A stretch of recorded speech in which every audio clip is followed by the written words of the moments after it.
Ani maqaan kiyyaa Mitikkee tiin jedhama. Kanan dhaladheetti guddadhe godina Arsii Bahaa aanaa Heexosaa keessatti yeroo ta'u barnoota kiyyallee maatiin kiyya ijoollummaatti na galchanii kutaa 1 hanga 8tti bakka garaa garaatti baradheera. Mana barumsaa keenya keessatti barachuu cimtuun ture. Akkanuma immoo amala daree keessatti odeessuu kashlabbummaa waan hin qabuuf barsiisonni kiyya cimina kiyyarraa kashlabbummaa kiyyaan maqaa naaf kennu. Dabalataan gumiiwwan garaa garaa kanneen akka ispoortii, afaanii, walaloowwanii fi diraamaa garaa garaa qopheessuu keessatti barattuu collee fi bor namoonni gurguddoo bakka gahanitti barattuu yaadamtuun ture. Haa ta'utii garuu yaadni namootaas ta'ee karoorri kiyyaa guyyaa tokkotti abjuu na jalaa ta'ee hafe. Akkuman barnoota koo kutaa 5ffaa ga'etti dargaggoonni garaa garaa waraqata maatii kiyyatti argachuu ni jalqabu.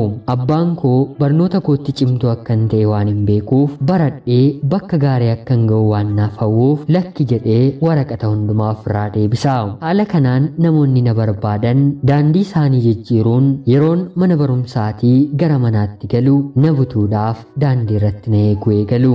Guyyoota hedduu iyyeen sababa uummanni hedduu naaf dirmataniin hanga kutaa 6ffaatti baradhe. Rakkoon kun anaafis ta'e maatii kiyyaaf yaaddoo waan nutti uumeef bara kana kutaa 6ffaa asitti kan baratti yoo ta'e mucaa keenyarra rakkoon ga'uu ni danda'a jechuun abbaan koo barnoota akkan dhaabu na gaafate. Ani garuu fedhii barnootaa guddaa waan hin qabuuf yaa abbaa koo barnoota haawuun barbaadu, haa ta'utii garuu obboleessi kiyyallee barsiisaa waan ta'eef isa bira deemeen baradhaa jechuun ni eeyyamsiise. Abbaan koollee tole naan jedhee gara obboleessa kootti na ergaa. Haala kanaan obboleessa koo biratti haala gaarii fi qabxii gaariin kutaa 6ffaa 7ffaa fi 8ffaa argan baradhee booda maatii kiyya waan hin yaadeef ganna mana warra kootti hin deebi'e. Yeroo kanatti ammas yeroo sanatti dargaggoonni na eeggachaa turan ammallee rakkoon irratti uumuu waan barbaadaniif abbaan kiyyaa eessuma koo bira ganna kan akkan boqodhuuf gara magaalaa Finfinneetti na erge. Akkan eessuma kiyya bira deemeenis obboleettiin haadha manaasaa mana namaa galtee dalaguu ni barbaaddaayii hanga gara warra keetti deebitutti qarshii walitti qabadhu jechuun na gorsiti.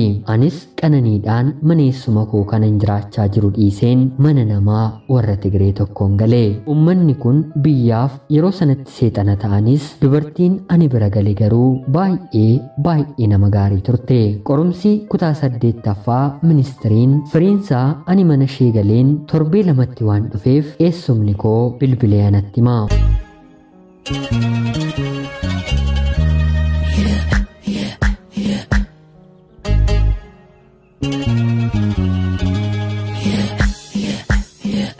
Anis bakka hojjechaa jiru bahee yeroon gaafadhu firiin kiyyallee 92.5 akka ta'ee fi deemeen gaggeessaa kiyya fidadheen as isa biratti akkan baradhu na gaafata.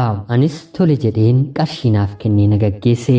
Konkolaataa naannoo Qaallitiitti argamu deemee imala koo gara bahaatti nan jalqabe. Haala kanaatiin naannoo magaalaa Itayyaa yeroon ga'u konkolaataa yaabbadhe hanga kanaatti qofa waan ta'eef bu'een konkolaataa gara biraa barbaaduun dirqama natti ta'e. Akkan konkolaataa sana argadheenis yeroon itti siqee ilaalu dargaggeessa tokko qofaatu keessa jira. Yeroo sanatti kitaaba dubbisa.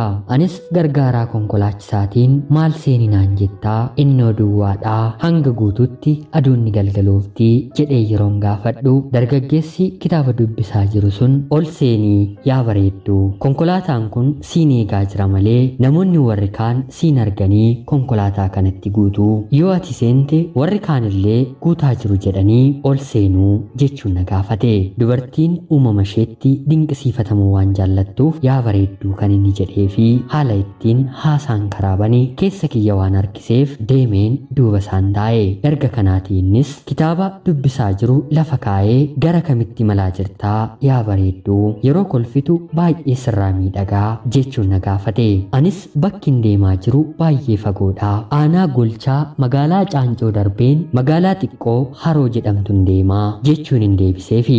Erga kanaas namni illee guutee konkolaataan imalan eegala. Anaaf innillee wal bira teenyee haasoo keenya ho'ifachaa magaalaa xiqqoo tokko bira geenya. Erga sanaa yeroo laaqanaa waan ga'eef kottu buunee laaqana nyaannaa jechuun na gaafate.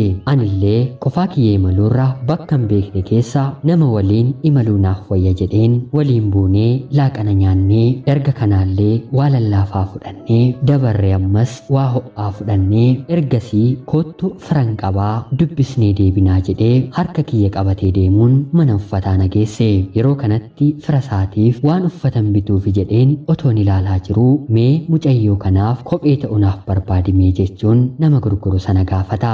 Anis kan hin yaade manni firaa inni deemu namni kophee bituufii barbaade gita koon kan jiru natti fakkaatee ture. Kophee qofaallee otoo hin taane uffata guutuu safarsiisee natti bitee peestaalitti nuuf hidhanii natti kennanii. Erga kanaas daandii tokko qabannee deemnee mana firasaa nageessa jedheen otoo yaaduu hoteela tokko bira gahee otoo ani hin argiin siree qabee kottu firri kiyya as keessa jira naan jedhee harka koo qabatee mana siree sana keessa seene. Erga sanaa har'a sin ajjeesa yoo ta'e malee mana kana keessaa ba'uu hin dandeessu naan jedhee mana sanallee natti cufe. Erga kanaa maalin jedhaa waliin hin ciise. Kabaja durbummaa koo fudhate. Maal jedheen gara warra kootti akkan galu na qaanesse. Halkan guutuu bu'aan bulee. Ganama barii akka kaanetti kottu kana booddee gara warra keetti galta otoo hin taane na waliin galtaa jechuun na fudhatee galee. Anillee wantan ta'etti baay'ee qaanee waan hin jiruuf kabaja koo dhabeen gara warra kootti deebi'uu koorraa jireenyi koo gara fedhetti haa ba'uu isa waliin jiraachuu naaf wayya jedheen nama guyya tokko keessatti hin bare amaneen duukaan bu'e. Erga kanaas gara magaalaa Roobeetti maleen bakka addaa ganda Seewwan jedhamtutti bakka hojii isaa deemeen waliin jiraachuu nan jalqaba. Abbaa manaaf haadha manaa taane. Maqaan isaa Wagan Jii jedhama. Buufata fayyaa keessa hojjeta. Yeroo hunda kan inni socho'u motoraani. Haala kanaan jireenya kiyya jalqabeen akkan sodaadhe illee otoo hin taane mana keessatti walii galle. Kanan bilcheessee fi amiin jedhee nyaata.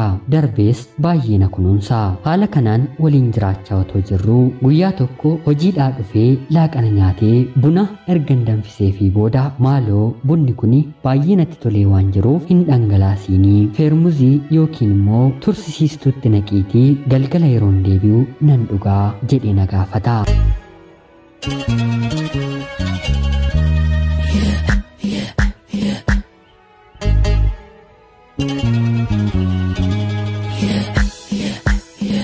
Anillee tole jedheen akkuma inni naan jedhetti jabanaa keessaa feermuziitti naqeen ol kaa'e. Erga kanaa gara hojiitti deebi'ee naannoo sa'a 11 walakkaatti gara manaatti deebi'ee xiqqoo waliin erga haasofnee booda sireerra yaabbatee laaptooppii isaa qabatee anaan harka tokkoon na hammatee hojii isaa hojjechaa otoo jiruu sa'aatiin naannoo 3 walakkaa ta'a.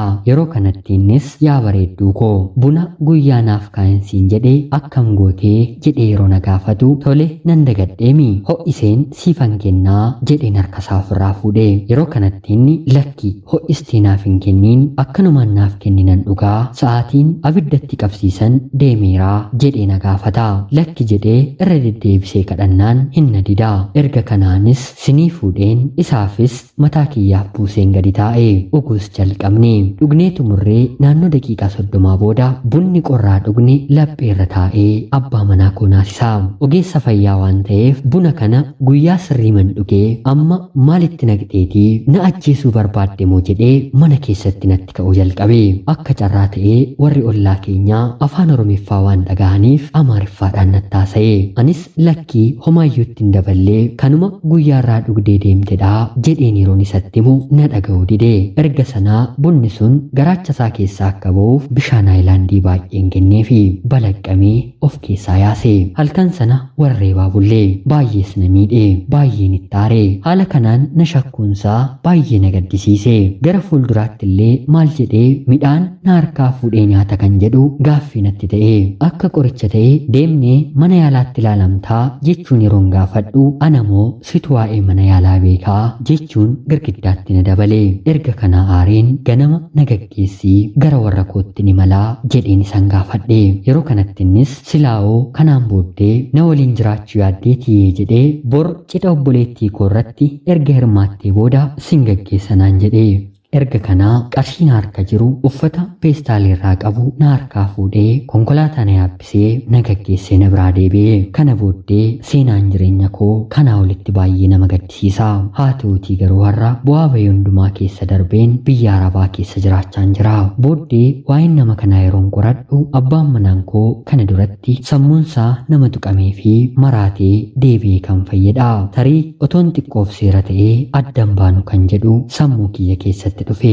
Har'a haa fuudhuu, haa dhiisuu, haa jiraatuu, haa du'uu wantan beeku hin qabu. Ijoollummaa kootti kabaja koo kennee fi jaalala addaas waan isarraa qabuuf hanga har'aanan jaalladha. Baraa fi jireenyi isaa guutuun akka eebbifamu nawwaa fi yoo boqotee jiraates biyyeen itti salphatu. Yoo tarii seenaa isaa kana dhaga'ee karaa keessaan dhufee nagaa mallee akka na gaafatuun barbaada. Ergasii yoo maal taate naanaa jedhu. Anis ergasii maal taate maaltu si mudate jedheen gaafadha.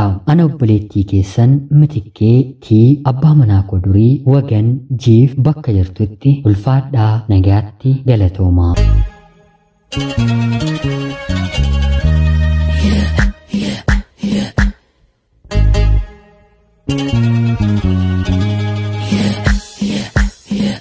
Yooyyaa shamaa akkam jirtu kabajamtootaaf hordoftoota qophii Oromiyaa 24 nagaaf jaalalli tokkummaan bakka jirtan hundaatti hunda keessaniif yaa ta'u jecha guyyaa har'aallee xalayaa obboleettiin keenya Mitikkee nuuf ergitee isiniif dubbiseen hin ka'a. Akka isin irraa barattaniif hubannoo cimaa irraa argattan homaa shakkii tokko illee hin qabu. Obboleettii keenya ergaa kee kana nuuf qooduu keetiif guddaa galatoomisin jecha kabajamtootaaf hordoftoonni qophii Oromiyaa 24 sheer gochuun abbaa manaa isheef akka ga'u akka deeggartan kabajaan isin gaafachaa akkanumallee yaada jajjabinaa qoodaa fi jecha qophiin guyyaa har'aaf isiniif qabadheen dhiyaadhellee kanuma fakkaatti. Hanga yoonaatti na dhaggeeffachaa waan turtaniitiif guddaa galatoomaa isiniin jechuun barbaada. Laayikii fi sheer gochuun illee na jajjabeessaa jecha namoonni chaanalii keenyaaf haaraa taatan anaa dhufu kun Oromiyaa 24 guyyaa guyyaatiin xalayaa jaalalaa fi seenaa jireenyaa nama barsiisuu bashannansiisuu danda'u isiniif qabattee waan dhiyaattuuf isinillee sabskiraayib gochuun maatii keenya erga taatanii booda xalayaa jaalalaa yookiin seenaa jireenyaa nama barsiisuu bashannansiisuu danda'u qabaattan karaa telegiraamii karaa lakkoofsa bilbilaa kiyyaa 937 naaf erguun irratti hirmaachuu ni dandeessu.